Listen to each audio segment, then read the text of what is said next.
पले करनी चाहो बातो पल अब ही जरूरी सुन ले हाथ नहीं के घोपल ऊपर बातो पले करनी चाहो बातो पल अब ही जरूरी सुन ले हाथ नहीं के घोपल कवनो कहे होने कवनो कहे हे ने बा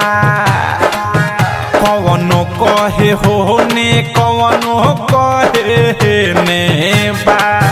तो लोकेशन चालू कर ये कर ढोरी के नेबा तो लोकेशन चालू कर ये कर ढोरी के नेबा तो लोकेशन चालू कर ये कर ढोरी के नेबा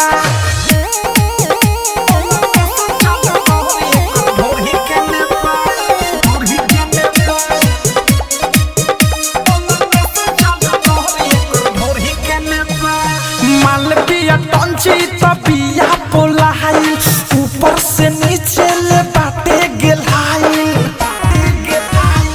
मालविया टंची तबिया पोलाई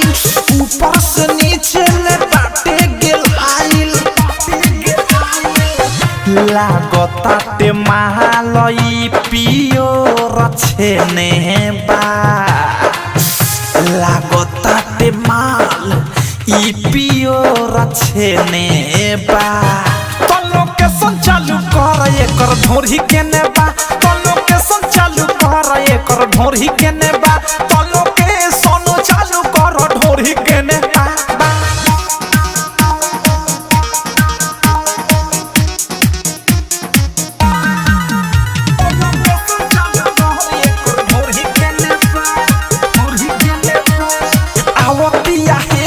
साध निशाना लहंगा में बाटे एकरा कचबे खजाना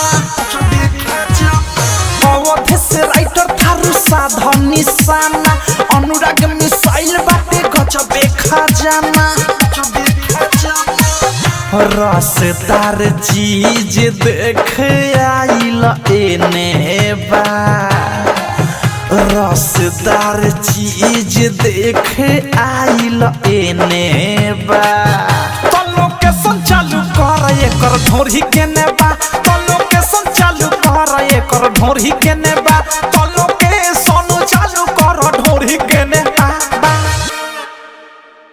आरसीएम म्यूजिक न्यू ऐप अभी डाउनलोड कीजिए हमारे गूगल प्ले स्टोर से और पाए भोजपुरी लोकगीतों का एक से बढ़कर एक ऑडियो वीडियो सॉन्ग बिल्कुल मुफ्त।